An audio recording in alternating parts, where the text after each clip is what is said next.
change their behavior, big things are going to happen for Iran and for the world. If they don't, no skin off our backs. Either way, we win, and that's the way the president has set up this deal and this negotiation. Thank you, Mr. Vice Yep. President. Just a quick housekeeping question. Just think you answered in your topper, but did the 60-day period officially begin yesterday? I would say the 60-day period officially started today. It was signed late, and it may have even been signed technically, because of the time shift. I think it's signed technically today, Iran time. So yes, the deal started yesterday. We're going to start the 60-day clock today. Go ahead. Can you help us understand President Trump's shift on his stance for Iran's ballistic missile program? Initially, it was a key objective to dismantle it. Yesterday, he said it would only be fair if they had some, if the countries around Iran also had some. So when and why did that change? And will the final agreement have any restrictions on these missiles? So we destroyed a substantial number of their ballistic missiles and their ballistic missile launchers themselves. It's not just the bullets, but it's the actual gun. And that's what we were extremely effective at in destroying during the last 3 months of the campaign. All the president said yesterday is that, of course, countries don't give up the right of self-defense. Israel doesn't give up the right of self-defense if Hezbollah fires rockets or drones at Israel. The Iranians don't give up the right of self-defense in their country, but we do expect that as part of the final deal, they are not going to be able to build the kind of missiles that can broadly threaten the entire world. And that's what the President of the United States said yesterday. And look, I mean, it's very simple. You can't tell a country, whether Israel or Iran, they're not allowed to have any self-defense. That's not what the president has asked. That's not what the president has requested. But as part of the final deal, what we want to see is Iran not funding regional instability, funding regional terrorism, and of course trying to rebuild their nuclear weapons program. That's the main thing. The nuclear weapons program is destroyed. It is gone. If the Iranians decided tomorrow to build a nuclear weapon, they simply don't have the capacity in order to do that. What we're trying to ensure is they don't rebuild that capacity, not just a year from now, 2 years from now, but many, many years from now, so that our children never have to worry about a state sponsor of terrorism having a nuclear weapon. Thank you, Mr. Vice President. You were just saying that you're hoping this deal would prevent Iran in the future from getting a nuclear weapon. But from what's been put out there of the MOU, I'm curious, how does the MOU reflect that in the future Iran will not in fact get a nuclear weapon? What's stopping them from down the road, to your point, rebuilding and restarting from where we were pre the war?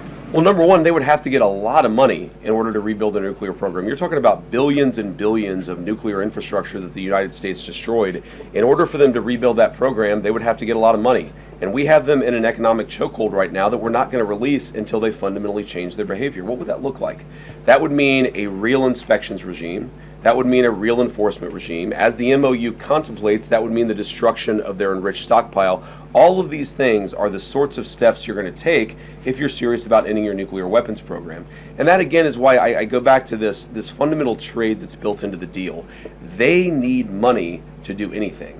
Their economy is in absolute dire straits. But in order for them to get any integration into the world economy, they're going to have to show us and verify for us that they are changing their behavior. And that's why the deal is set up in the way that it is. Go ahead.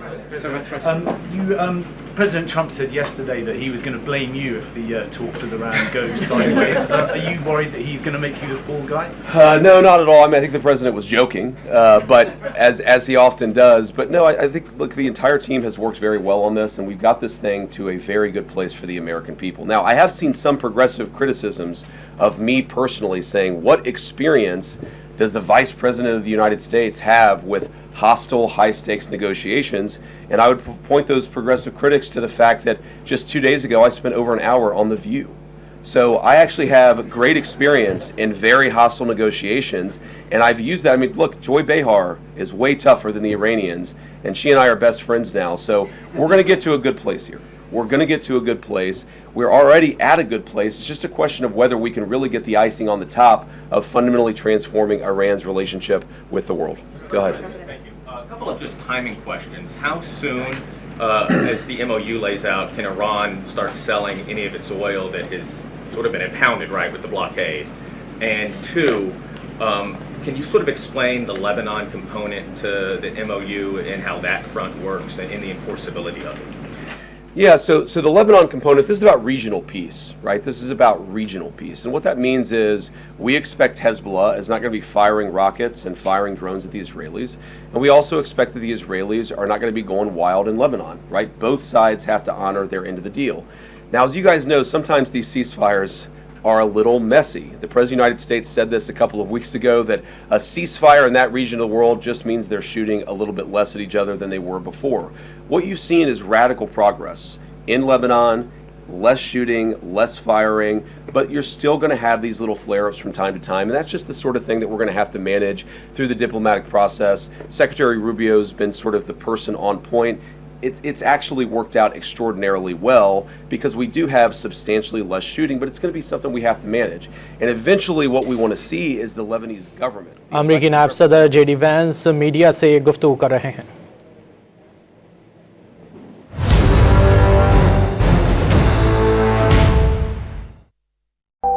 शहर को रोशन रखने की जिम्मेदारी हम सबकी है। कराची के 70% शहरी अपना बिल बर वक्त अदा करके अपनी ये जिम्मेदारी निभा रहे हैं,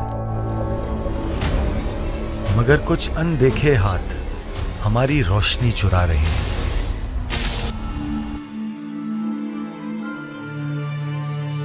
बिजली के बिलों की बर वक्त अदायगी शहर को रोशन करने के लिए जरूरी है।